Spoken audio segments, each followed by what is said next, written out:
Hi hello அனைவருக்கும் வணக்கம். நான் உங்கள் ராமச்சந்திரன். இது உங்கள் ராம்சன் அகாடமி. நண்பர்களே, நம்ம பாருங்க பிஓ எக்ஸாமுக்கான அந்த வீடியோஸ் தான் நம்ம வந்து பார்த்துட்டு இருக்கோம். அதில் டெய்லி 10 கொஸ்டின் சைக்காலஜி வீடியோஸ் பார்த்துட்டு இருக்கோங்க. அதில் நம்ம யூனிட் 4 யூனிட் 3 வரலும் உங்களுக்கு நான் பிடிஎஃப் வந்து கொடுத்துட்டேன். இப்போ யூனிட் 4ல நம்ம 5வது கொஸ்டின் தான் நம்ம வந்து பார்க்க போறோம். ஓகேங்களா? யூனிட் 4 பொறுத்தவரை நம்மளுக்கு லேர்னிங் கற்றல் தான் வந்து நம்மளுக்கு வந்து சிலபஸ்ல வந்து கொடுத்துருக்காங்க. அதில் தான் நம்ம வந்து பார்த்துட்டு இருக்கோம். ஓகேங்களா? இது மாதிரி நம்ம லாஸ்ட் வீடியோல ஒரு கொஸ்டின் கொடுத்துருந்தாங்க. அதுக்கான ஆன்சர் என்ன அப்படின்றத பார்த்துட்டு இந்த வீடியோக்குள்ள வந்து போயிடலாம். அதுக்கான ஆன்சர் என்னன்னு பார்க்கலாம் பாருங்க.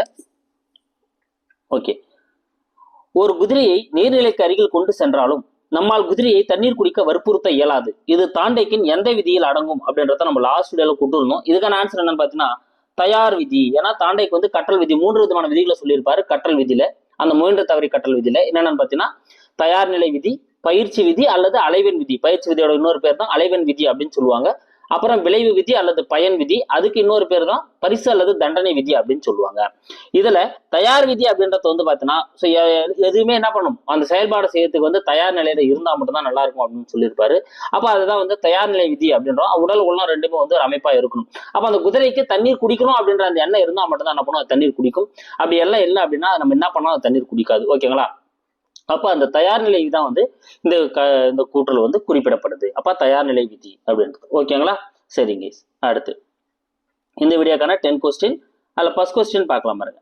தாண்டைக்கென் கற்றல் விதிகளில் குறைபாடு உள்ளதாக கருதப்படக்கூடிய விதி எது? தாண்டை கூட கற்றல் விதிகள்ல 3 விதிகள் இருக்குன்னு பார்த்தோம். ஸோ உடைமை விதியும் அடுத்து நம்ம பார்க்க போறோம். கற்றல் விதிகள்ல இந்த 3 விதிகள்ல, அதாவது தயார் நிலை விதி, பயிற்சி விதி, விளைவு விதி. ஸோ இந்த விதியில வந்து பாத்தீங்கன்னா எது வந்து ரொம்ப குறைபாடு உள்ளதா வந்து கருதப்படுது அப்படின்னு பாத்தீங்கன்னா இந்த விளைவு விதி. ஓகேங்களா? விளைவு விதி தான் வந்து ரொம்ப குறைபாடு உள்ளதா கருதப்படுதுங்க. விளைவு விதி அல்லது பயன் விதி அல்லது தண்டனை விதி, பரிசு விதி. நான் ஏன் திருப்பி ரிப்பீட்டடா சொல்றோம் அப்படின்னா உங்களுக்கு அப்பதான் ரிஜிஸ்டர் ஆகும். ஆப்ஷன்ல பார்த்தோன்னா உங்களுக்கு சீக்கிரமா ஞாபகம் வரும். அதான் நான் மறுபடியும் ரிப்பீட் பண்ணிக்கிட்டே இருக்கேன். ஓகேங்களா? அப்ப தாண்டை கூட கற்றல் விதிகள்ல குறைபாடு உள்ளதா கருதப்படுறது வந்து பாத்தீங்கன்னா இந்த விளைவு விதி தான் வந்து குறைபாடு உள்ளதா வந்து கொஞ்சம் கருதப்படுது.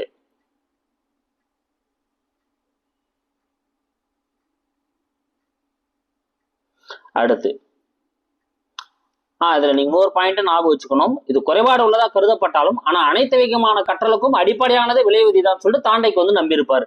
அந்த கூட்டை நீங்க ஞாபகம் வச்சுக்கோங்க. அடுத்து தாண்டைக்கின் பயிற்சி விதி மேலும் எத்தனை வகையாக பிரிக்கப்பட்டுள்ளது? சோ தாண்டை கூட 2வது இதுதான் பயிற்சி விதி அல்லது அலைவெண் விதி அப்படின்னு வந்து சொல்லியிருப்பாரு. அது எத்தனை வகையா மறுபடியும் வந்து பிரிக்கப்படுது அப்படின்னா 2 வகையாக மேலும் வந்து என்ன பண்ணப்படுதுங்க, பிரிக்கப்படுதுங்க. அதாவது பயன்படுத்தும் விதி, லா ஆஃப் யூஸ் அப்படின்னு சொல்லியிருப்பாரு. அப்புறம் பயன்படுத்தாமை விதி அப்படின்னு சொல்லியிருப்பாரு, லா ஆஃப் டிஸ்யூஸ். ஓகேங்களா? அதாவது நம்ம ஒரு செயல்பாடை பயன்படுத்தினே இருக்கிறப்போ வந்து பார்த்தீங்கன்னா அது என்ன இருக்கும், கண்டினியூ வந்து அந்த செயல்பாடு வந்து இருந்துட்டே இருக்கும். ஸோ பயன்படுத்தத்தை விட்டுட்டோம், பயிற்சியெல்லாம் விட்டுட்டோம் அப்படின்னா அது கொஞ்சம் கொஞ்சமா வந்து மறைய ஆரம்பிக்கும். அந்த முயன்ற தவறி கற்றல் சோதனை மூலமா சிக்கலர் சோதனை அவர் வந்து விளக்கியிருப்பாரு. ஓகேங்களா? அப்ப 2 விதமா வந்து மறுபடியும் வந்து அந்த பயிற்சி விதி பிரிக்கப்படுது. ஒன்னு பயன்படுத்தும் விதி, 2வது பயன்படுத்தாமை விதி. அடுத்து 3வது கேள்வி. ஆடி வரை சோதனை அல்லது கண்ணாடி வரை சோதனை, மிரர் டிராயிங் டெஸ்ட் அப்படின்னு சொல்லுவாங்க, MDT அப்படின்னு சொல்லுவாங்க. மிரர் டிராயிங் டெஸ்ட், ஆடி வரை சோதனை அல்லது கண்ணாடி வரை சோதனை என்பது எச்சோதனைக்கு உரியதாக கருதப்படுகிறது அப்படின்னு பாத்தீங்கன்னா இது வந்து தாண்டைக்கின் முயன்று தவறி கற்றல். ஏதாங்க இதுக்கான ஆன்சர். தாண்டை கூட இந்த முயன்று தவறி கற்றல் சோதனை இருக்கு இல்லைங்களா, அந்த கற்றல் சோதனைக்காக பயன்படுத்தக்கூடியதுதான் வந்து பாத்தீங்கன்னா இந்த ஆடி வரை சோதனை அல்லது கண்ணாடி வரை சோதனை. இது ஒரு திறன் சார்ந்த சோதனையா வந்து செயல்படுத்தப்பட்டு அதன் அடிப்படையில வந்து என்ன பண்ணப்படுதுன்னா அவங்களோட அந்த இதுகள் வந்து தெரிஞ்சு கொள்ளப்படுகிறது. ஓகேங்களா? அப்ப ஆடி வரை சோதனை, கண்ணாடி வரை சோதனை ஆன மிரர் டிராயிங் டெஸ்ட் வந்து பாத்தீங்கன்னா எதுல பயன்படக்கூடியது, தாண்டை கூட முயன்று தவறி கற்றல்ல பயன்படக்கூடியது. சோ நான் ஏன் அந்த ஆப்ஷன்ல வந்து இது எல்லாமே வந்து மறுபடியும் வராமல் வச்சிருக்கேன் அப்படின்னா உங்களுக்கு பார்க்க ரிஜிஸ்டர் ஆகும். பாவுலோனா ஆக்நிலை உருத்தம், ஸ்கின்னர்னா செயல்பட ஆக்நிலை உருத்தம், முழுமை காட்சி கோட்பாடுனா கெஸ்டால், இது உங்களுக்கு ரிப்பீட்டரா வந்து ரிஜிஸ்டர் ஆகின்னு இருக்கணும். அதனால தான் ஆப்ஷன்ல அப்படி வச்சிருக்கேன். அடுத்து உடைமை விதி யாரால் வெளியிடப்பட்டது? நீங்க பாத்தீங்கன்னா போன வீடியோலும் சரி இந்த வீடியோலும் சரி நான் 4வது ஆப்ஷனா அந்த உடைமை விதின்னு வச்சுன்னு வந்து நேர்ந்திருப்பேன். என்ன அப்படின்னு வந்து பாத்தீங்கன்னா இந்த இடத்த வந்து சொல்றதுக்காக தான் தாண்டைக்கு தான் வந்து உடைமை விதியும் வெளியிட்டிருப்பாரு. ஸோ அப்போ அந்த முயன்று தவறி கற்றல்ல 3 விதிகளை வெளியிட்டிருப்பாரு. அது இல்லாம அவர் என்ன பண்ணுவார் அப்படின்னா லா ஆஃப் பிலாங்கிங்ஸ் அப்படின்ற அந்த விதியும் வந்து பாத்தீங்கன்னா இவர் தான் வெளியிட்டிருப்பாருங்க. ஓகேங்களா? உடைமை விதி அப்படின்ற விதியும் இவர் என்ன சொல்லியிருப்பாரு அப்படின்னா ஒரு கற்க வேண்டிய ஒரு செயலுக்கும் நம்ம கற்றுக் கொடுக்க வேண்டிய ஒரு விஷயத்துக்கும் ஒரு தொடர்பு இருக்கணும், ஒரு ஒற்றுமை இருக்கணும், ஒரு பொருத்தம் இருக்கணும். அப்படி இருந்தாதான் அங்க கற்றல் வந்து எளிதா நடக்கும் அப்படின்ற விஷயத்த வந்து சொல்லியிருப்பாரு. அது சொன்ன விதி தான் வந்து உடைமை விதி. யார் சொல்லப்பட்டிருக்காரு அப்படின்னா தாண்டைக் தான் வந்து இந்த விதியை வந்து குறிப்பிட்டிருப்பாரு. அப்ப ஏதா வந்து இதுக்கான ஆன்சர். அடுத்த 5வது கேள்வி பார்க்கலாம் பாருங்க. இணைப்பு மற்றும் பதிலீட்டு கோட்பாட்டின் அடிப்படையில், அதாவது அசோசியேஷன் அண்ட் சப்ஸ்டியூஷன் பிரின்சிபால் அப்படின்னு சொல்லுவாங்க. இந்த இணைப்பு மற்றும் பதிலீட்டு கோட்பாட்டின் அடிப்படையில் அமையக்கூடிய விதி எது? ஓகேங்களா? சோ எந்த விதி வந்து இதன் அடிப்படையில் அமைந்துள்ளது அப்படின்னு தான் நம்ம வந்து கேட்கிறோம். எந்த விதி இதன் அடிப்படையில் அமைந்துள்ளது அப்படின்னா பாவ்லோவின் ஆக்கநிலை உறுத்த கோட்பாடு. என்னதுங்க?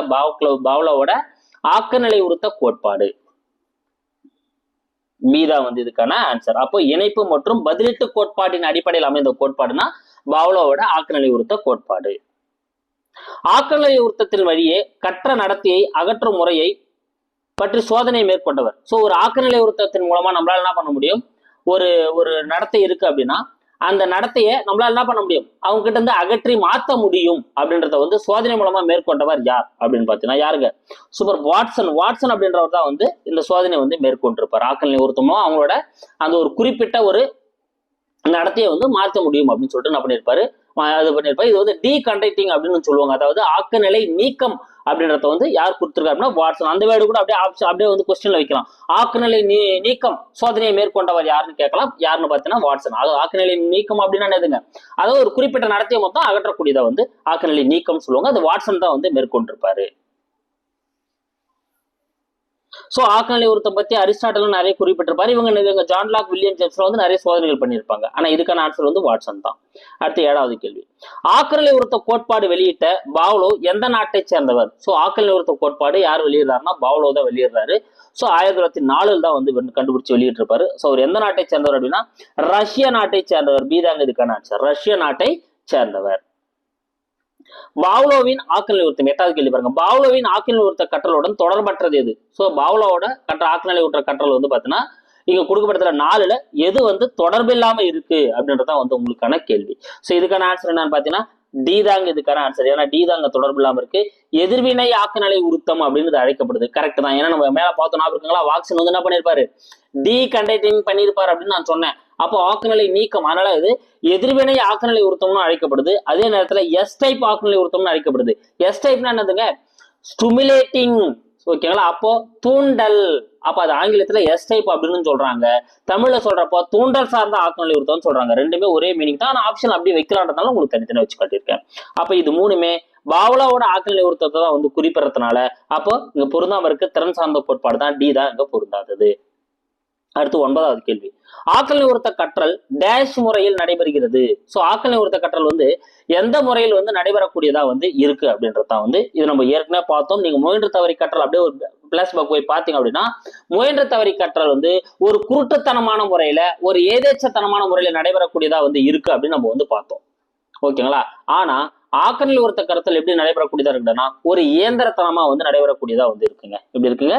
ஒரு இயந்திரத்தனமா. ஏன்னா நீங்க சிக்கலறை சோதனையில பாத்தீங்க அப்படின்னா அந்த பூனை வந்து என்ன பண்ணும்? தெரியாதனமா கை காலை அசைக்கிறப்போ அதனோட அந்த மீன் துண்டு வந்து அதுக்கு கிடைச்சிடும். ஓகேங்களா? அப்போ ஒரு குருட்டுத்தனமா தான் அது கிடைச்சிருக்கும். ஆனா இங்க இவரோட சோதனையில என்ன பண்ணிருப்பாரு? மணி அடிச்சிருப்பாரு, சாப்பாடு வச்சிருப்பாரு, மணி அடிச்சிருப்பாரு, சாப்பாடு வச்சிருப்பாரு. அப்போ ஒரு இயந்திரத்தனமான கற்றல் வந்து இங்க உருவாக்கப்பட்டிருக்கும். அப்ப ஆக்கநிலை உறுத்தம் வந்து பாத்தீங்கன்னா ஒரு இயந்திரத்தனமான முறையில் தான் வந்து நடைபெறக்கூடியதா வந்து இருக்கு. அடுத்து 10வது கேள்வி. ஆக்கநிலை உறுத்தம் மூலம் கற்றல் டேஷ் அடிப்படையில் அமைகிறது. நம்ம இதே பார்த்தோம். முயன்ற தவறி கற்றல் வந்து பகுத்தறிதல் முறையில நடைபெறுதுன்னு ஒரு வேர்டு பார்த்தோம். ஓகேங்களா? அப்ப அதே போல பாவ்லோவோட ஆக்கநிலை உறுத்தம் வந்து எதன் அடிப்படையில வந்து நடைபெறக்கூடியதா வந்து இருக்கு அப்படின்னு வந்து பாத்தீங்கன்னா தொடர்ச்சி விதி. எதன் அடிப்படையில் நடைபெறக்கூடியதா இருக்குங்களா? தொடர்ச்சி விதியின் அடிப்படையில் நடைபெறக்கூடியதா இருக்கு. ஏன்னா நீங்க அந்த சோதனையை பார்த்தீங்கன்னா உங்களுக்கு புரிஞ்சிடும். முதல்ல மணி ஓசை அடிப்பாங்க, உமிழ்நீர் மட்டும் சுரக்கும். அப்புறம் சரி முதல்ல உணவு வைப்பாங்க, உமிழ்நீர் சுரக்கும். அப்புறம் மணி ஓசை எதுவுமே இருக்காது. மணி ஓசையை வச்சுட்டு உணவு வைப்பாங்க, உமிழ்நீர் சுரக்கும். அப்புறம் மணி ஓசையை கேட்ட உடனே உமிழ்நீர் சுரக்க ஆரம்பிச்சிடும். அப்போ இப்படி தொடர்ச்சியா அந்த ஏற்படுத்தும் போது தான் வந்து இந்த விதி வந்து ஏற்படுதுன்றாங்க. அப்ப இது எதன் அடிப்படையில் செயல்படுதுன்னா தொடர்ச்சி விதியின் அடிப்படையில் செயல்படுது. ஆனா முயன்ற தவறி கற்றல் பகுத்தறிதல் முறையில செயல்படுது. நல்லா ஞாபகம் வச்சுக்கோங்க. ஓகே, இந்த 10 கொஸ்டின்ஸ் வேகமா ஒரு ரிவிஷன் கொடுத்துறேன் உங்களுக்கு. தாண்டைக்கோட கற்றல் விதியில குறைபாடு உள்ளது விளைவு விதி. பயிற்சி விதியை மேலும் 2 விதியா வந்து பிரிச்சிருப்பாரு. பயன்படுத்தும் விதி, பயன்படுத்தாம விதின்னு. ஆடிவரை சோதனை, கண்ணாடி வரை சோதனை வந்து பார்த்தோன்னா மிரர் டிராயிங் டெஸ்ட் வந்து முயன்ற தவறி கற்றலுக்குரியது. உடைமை விதியும் தாண்டைக்கு தான் வந்து வெளியிட்டிருப்பாரு.